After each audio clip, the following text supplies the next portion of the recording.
Mga kapuso, ngayong umaga, kasama natin ang dalawa sa fresh and talented young artists ng ating bansa at upang kwentuhan tayo ng kanilang journey sa showbiz industry. Here with us this morning, Hannah Priscillas and Rain Machenzo. Good morning, Hannah and Rain. Welcome to Mornings with GMA Regional TV.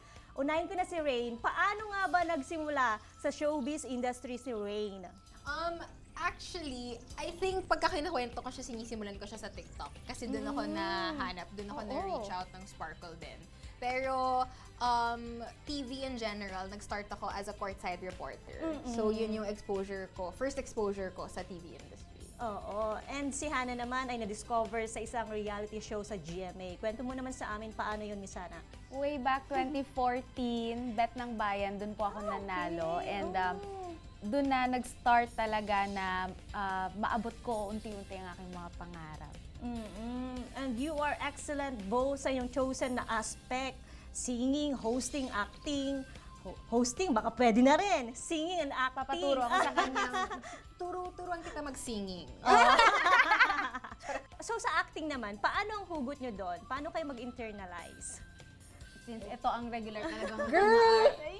idol ko to. I think mas maraming emotions kasi pag singer eh. Pero nahihirapan talaga ako, honestly, until now, 2 years in. Kasi hosting, sobrang iba niya sa acting eh. Sanay ako ng hosting na parang, dire-diretso, ganyan. So, spur of the moment. Sa acting kasi minsan kailangan mo talagang aralin kung saan galing yung character mo, kung saan galing yung scenes mo. Okay. This year naman ay parehas kayong bahagi ng TV series ng GMA Network na Maging Sino Ka Man. Si Rain as cast na Maging Sino Ka Man and si Miss Hannah as the singer ng OST ng Maging Sino Ka Man. Si Rain muna, ano ba yung karakter mo dito at anong aabangan siguro ng ating mga kapuso? Ako si Tetay, so best friend ni Monique/Dino, and I think si Tetay kasi siya talaga yung, may isa ka talagang kaibigan sa buhay mo na parang nagpapakaate sa'yo kahit hindi mo naman gusto minsan, parang minsan displaced yung advice, ganyan. Pero I think it stems out of concern. So ganun yung character ni Tetay dito, and syempre, talagang you're very supportive friend. I think tayo naman lahat makaka-relate kasi meron din tayong best friend or at least kabarkada na ganon. And si Hannah naman, ang singer ng OST nga ng Maging Sino Ka Man. How does it feel, Hannah, na ikaw ang napiling kumanta dito?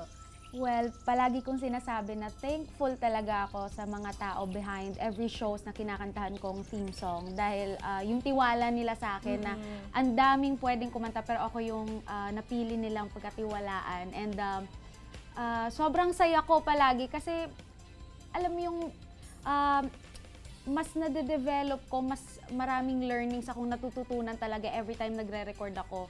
Kailangan ko mag-isip ng bagong gagawin kasi ayoko naman ng maging stagnant na eto na lang palagi. So, naging creative din ako sa sarili ko. And this time, ako ang kumanta. Sobrang kinilig talaga ako. Second song ko na kinanta kay Miss Sharon Cuneta. Okay. At of course, hindi naman yan abangan ng ating mga kapuso kung hindi mo napanindigan. At napanindigan mo talaga, Hannah. At dahil nandito ka na, of course, hindi namin palalampasin na hindi namin mapakinggan yung OST. Please sing for us, Hannah. Okay. Mahal kita, pagkat mahal kita. Iniisip nila ay hindi mahalaga. Mahal kita maging sino ka man. Wow! Tagos na tagos sa puso. Yes, ako na po magtutuloy. Okay. Pwede. Yes, pero Rain and Hannah, please invite our Kapuso viewers or thank our Kapuso viewers, our Kapuso fans. Saan ba kayo pwedeng abangan? Saan kayo pwedeng i-follow? Hello mga kapuso! Thank you so much sa pagsubaybay sa Maging Sino Ka Man. Thank you sa lahat ng sumuporta sa opening weeks namin. Sana patuloy niyo pong subaybayan ang Maging Sino Ka Man until the very last week. So please tutok lang kayo, napakarami pang mangyayari. At pwede niyo po yan mapanood after 24 oras, 8 p.m. sa GMA, or pwede rin sa live stream para sa mga hindi kayang umabot sa time slot na yon. And ako po, maabangan niyo ako doon din, syempre sa show namin, but also you can follow me on my social media accounts at Rain Machenzo. Yan mga kapuso, gaya ng sabi ni Rain, sana patuloy niyo pong suportahan ang Maging Sino Ka Man. And also, kung wala kayong magawa, pwede niyong paulit-ulitin yung kanta kong version ko ng Maging Sino Ka Man. And of course, follow me on my social media accounts at Hannah Presillas. And sa December 2 na po, Queendom Live sa Newport Performing Arts Theater. You can get your tickets at gmenetwork.com/synergy and ticketworld.com.ph. Maraming salamat, Rain at Hannah. Ingat kayo palagi.